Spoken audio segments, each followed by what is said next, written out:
बिस्मिल्लाहिर्रहमानिर्रहीम। मेरे बेटा ये एग्जांपल है कॉम्प्लेक्स एनालिसिस।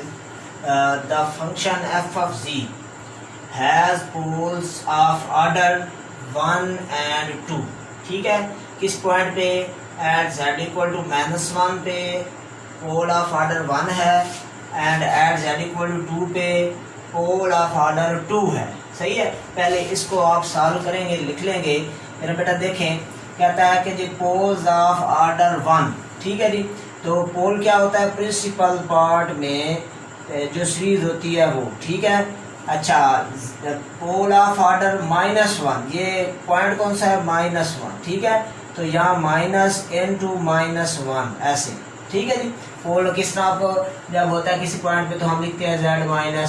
सही है जी, तो इसकी जो पावर होती है वो आपके पास क्या कहलाता है? Pole of order 1। यहाँ पे 1 है तो पोल ऑफ ऑर्डर 1 होगा। ठीक है, और इसकी होल की पावर कितनी होनी चाहिए? ये 1। ठीक है जी, आगे क्या कहता है?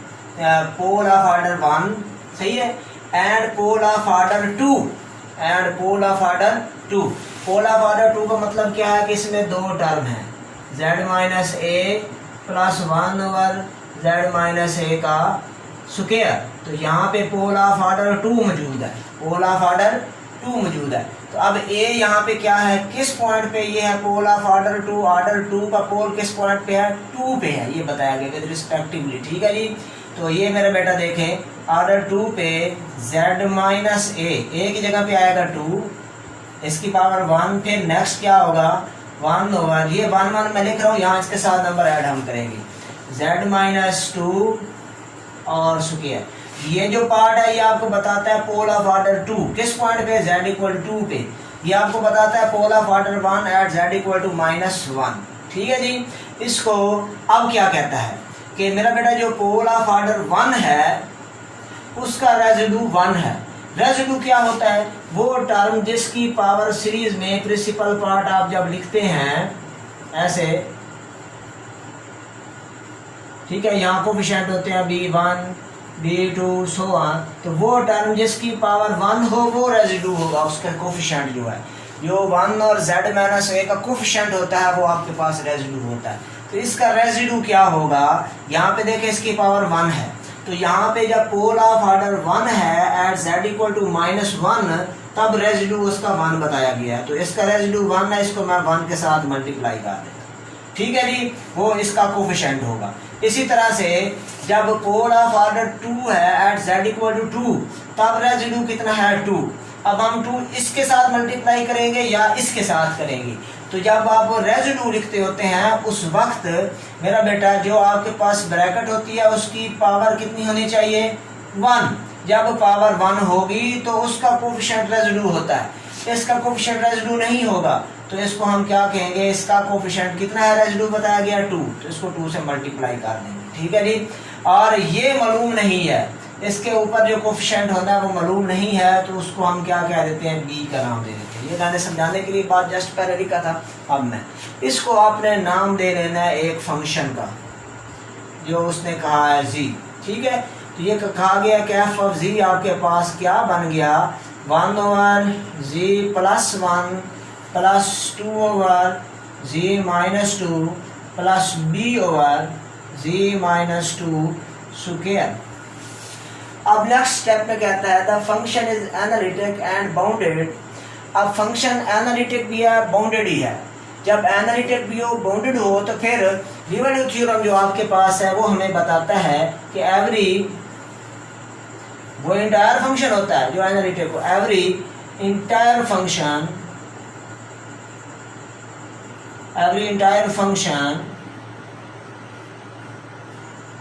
Is bounded.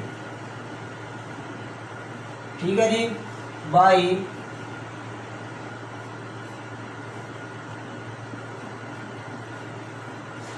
ठीक है जी, तो मेरा बेटा देखें, इसको इस तरह लिखेंगे, ये बन जाएगा आपके पास f of g -1/g plus 1 -1/g -2 minus ऊपर 2 है यहाँ पे माइनस बी ओवर जी माइनस 2 का स्क्वायर इज इक्वल टू, ये बाउंडेड है तो किसी कांस्टेंट के बराबर होगा। पे बाउंडेड है तो एक खास वैल्यू होती है उसके बराबर होगा, तो हम कह देते हैं ये एक एक हुआ है। ठीक है जी।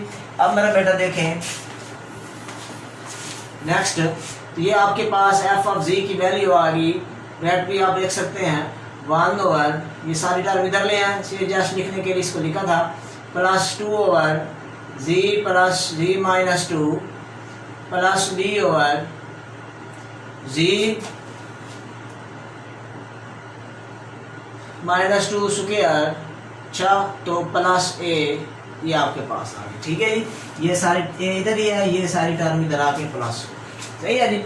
अब मेरा बेटा देखें क्या बताया गया है कि जब आप 0 पुट करेंगे z की जगह तो ये 7/4 होगा, तो यहाँ मैं जब 0 पुट करूँगा तो ये हो जाएगा 7/4, और इधर भी z की जगह 0, इधर भी z की जगह 0, और यहाँ भी z की जगह पे आपने 0 पुट कर देना।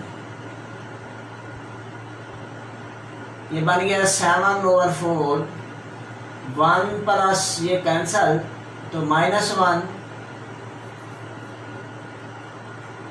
प्लस b/4 प्लस a, 1 से 1 मेरा बेटा हो गया कैंसल, सबको 4 से मल्टीप्लाई कर दें,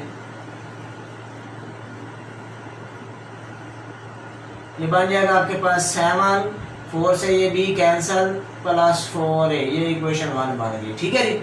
दूसरा कहता है कि जब आप z की जगह 1 लगाएंगे तो 5/2 आएगा, तो यहाँ मैं 1 लगाऊं तो ये हो जाएगा 5/2, यहाँ भी 1 लगाऊं तो 1/1 plus 1 plus 2/1 minus 2 plus b/1 minus 2 ऊपर स्क्वायर प्लस a, ये बन जाएगा 5/2 is equal to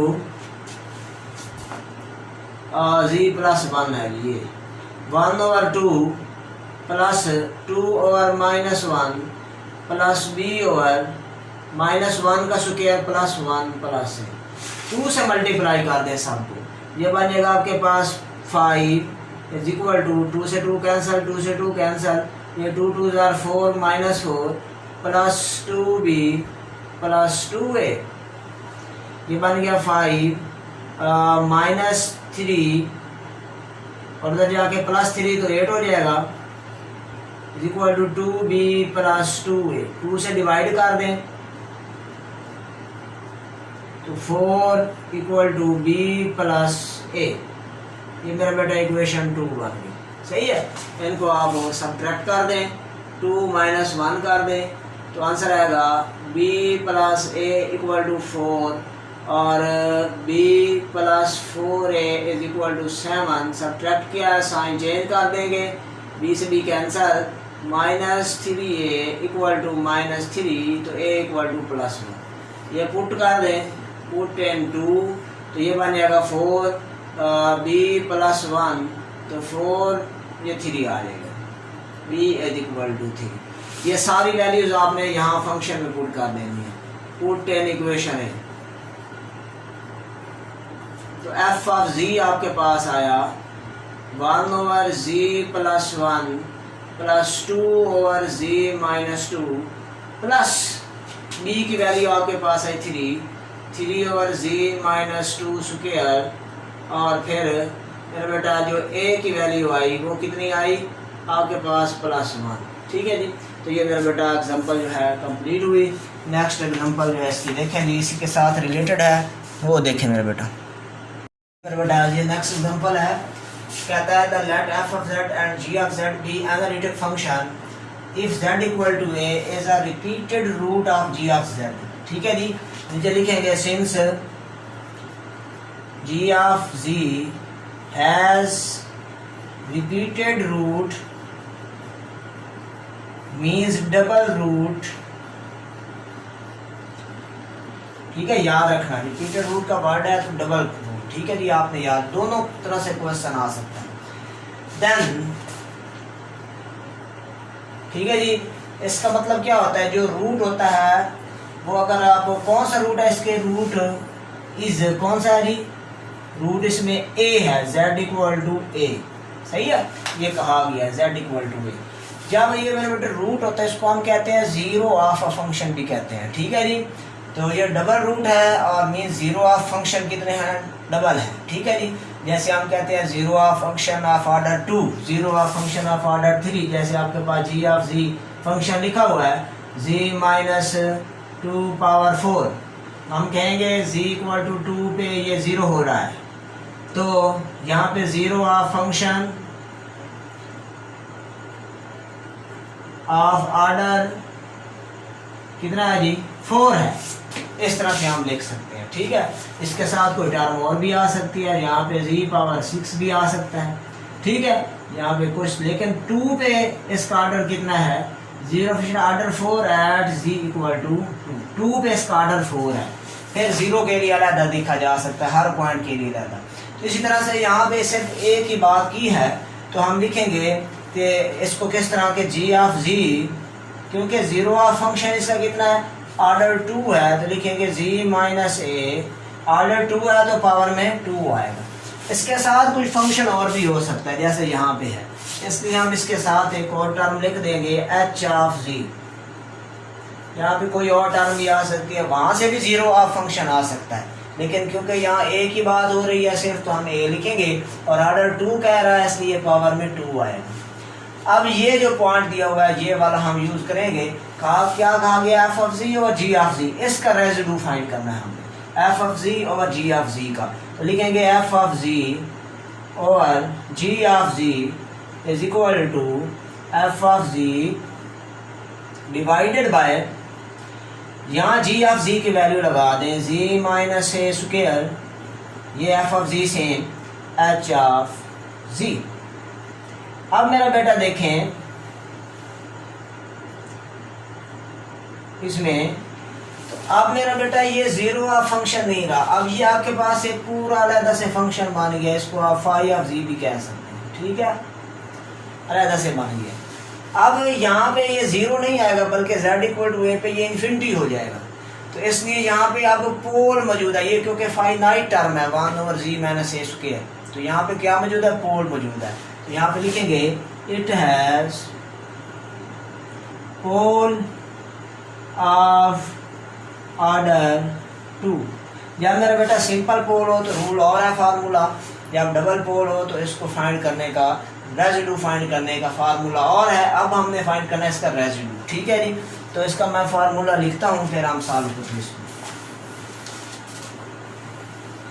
pole of order 2 मतलब फार्मूला इसका मैं लिखता हूँ, जब आपके पास फाइंड करना हो पोल ऑफ ऑर्डर m हो, तो फिर आपने क्या फाइंड करना, रेजिड्यू कैसे फाइंड करते हैं, b1 क्या है रेजिड्यू, यहाँ पे लिमिट लिख लें या वैसे लिख लें, b1 over m minus 1 factorial, और यहाँ लिखेंगे d over dz m minus 1 और यहाँ पे क्या लिखेंगे z माइनस ए पावर m, और यहाँ सारा फंक्शन आता है, या यहाँ पे जो भी आप कह दी, ये आपके पास रूल है इसका। मतलब अगर ऑर्डर m है तो 1 ओवर m माइनस फैक्टोरियल, एक वैल्यू कम, एक नंबर कम डेरिवेटिव, एक नंबर कम फैक्टोरियल, और यहाँ पे इस तरह से, ठीक है जी।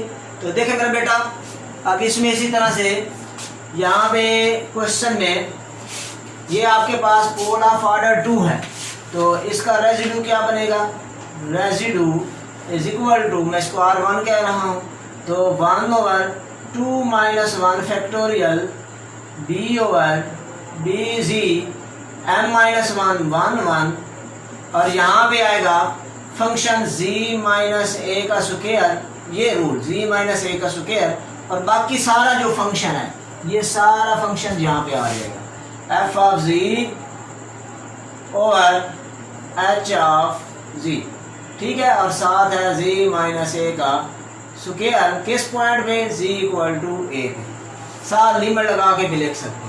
ये z माइनस ए का स्क्वायर से ये कैंसर, ये आपके पावर 1 फैक्टोरियल का 1, एक बार डेरिवेट आपने करना है, तो डेरिवेट करेंगे नीचे वाले का स्क्वायर,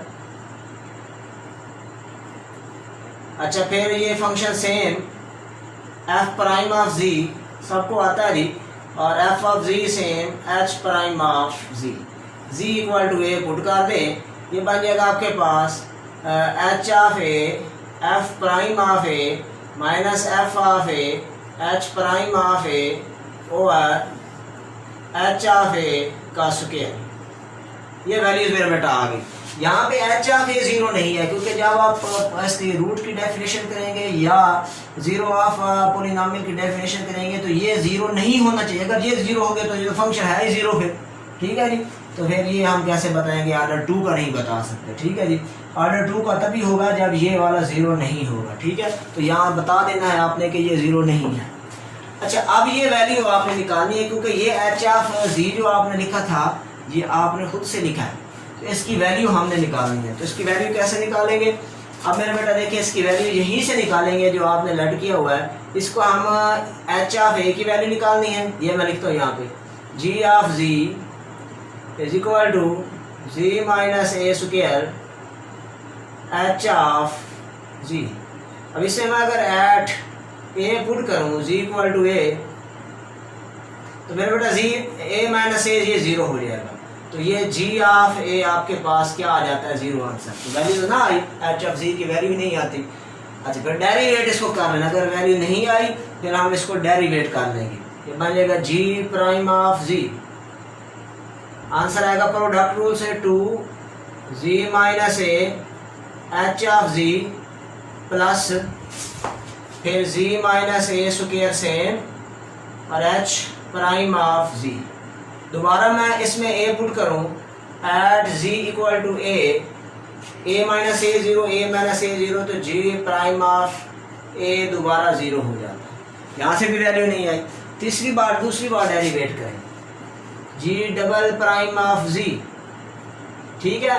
कोई ना कोई वैल्यू तो इसकी है ना जी, ये वैल्यू इसकी है, जीरो तो हो नहीं सकते, और कोई ना कोई वैल्यू एच ऑफ जी की है, क्योंकि आपने लिखा है तो वैल्यू तो इसकी निकालनी है आपने। फिर डेरिवेट करेंगे, इस पर फिर प्रोडक्ट रूल लगेगा, ये मेरा बेटा बन जाएगा सिर्फ 2 यहाँ पे H of ji plus 2 into ji minus A और एच प्राइम ऑफ जी।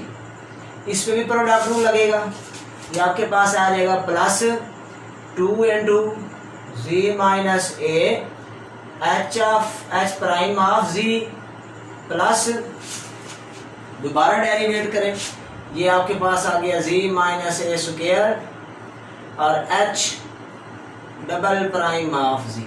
अब इसमें आप जी की जगह ए पुट करें तो ये आंसर आएगा, ये भी जीरो हो जाएगा, ये भी जीरो हो जाएगी टर्म, ये टर्म भी जीरो हो जाएगी। तो ये आ जाएगा G double prime of A equal to 2 H of A. This implies that G double prime of A over 2 is equal to H of A. ये आपके पास एच ऑफ ए की वैल्यू है। अभी एच प्राइम ऑफ ए रहता है, सही है। इसकी वैल्यू कैसे निकालेंगे, अब यहाँ से तो नहीं निकली, एक बार और डेरिवेट कर लेते हैं। तो तीसरी बार अगेन डिफरेंशिएट करेंगे, G triple prime of G is equal to, ये आपके पास हो जाएगा 2 इसी तरह एच प्राइम ऑफ जी, ठीक है जी। नेक्स्ट प्लस, ये मेरा बेटा देखें इस पे प्रोडक्ट रूल लगेगा, ये बन जाएगा 2, इसका डेरिवेटिव 1 एच प्राइम ऑफ जी आ गया सेम, प्लस अब मेरा बेटा 2 into ji minus a same और एच डबल प्राइम ऑफ जी हो गया। इसी तरह यहाँ पे भी प्रोडक्ट रूल लगेगा, ये आपके पास आ जाएगा प्लस 2 जी माइनस ए का डेरिवेटिव 1 हो जाएगा, h prime of ji same plus ये 2 जी माइनस ए सेम और h double prime of z, क्योंकि पहले एच प्राइम ऑफ जी है, अब h double prime of z. इस पे भी प्रोडक्ट रूल लगेगा, प्लस 2 शुरू में G minus A H double prime of ji plus अब ये सेम और H triple prime of G होगी। अब इसमें जी की जगह ये पुट करें, जबानी कर लें जी, ये G triple prime of A is equal to, यहाँ से आ गया ये आपके पास 2h प्राइम ऑफ ए आ गया, यहाँ भी 2h प्राइम ऑफ ए आ गया, ये a माइनस ए कैंसिल हो गया 0, ये a माइनस ए कैंसिल 0, ये भी कैंसिल 0 और ये भी 0 हो गया। बाकी क्या बच गया 2 2 4 और 2 6, ठीक है। 6 h prime of a implies that h prime of a is equal to g triple prime of a divided by 6। अब ये मेरा बेटा वैल्यू जो आपके पास आ गई है किस किस की, एक आ गई आपके पास h की, h ऑफ a की, और एक वैल्यू आ गई h प्राइम ऑफ a की। इनको आपने यहाँ पुट कर देना, इसको मैं कह देता हूँ put in equation A and solve कर लेना है, वो मेरा बेटा खुद ब खुद प्रूफ आ जाएगा, ठीक है जी। तो मेरे बेटा इसको खुद कर लें। ओके मेरे बेटा, अल्लाह हाफिज़। हमारे चैनल को सब्सक्राइब ज़रूर करें, लाइक भी किया करें, कमेंट भी किया करें।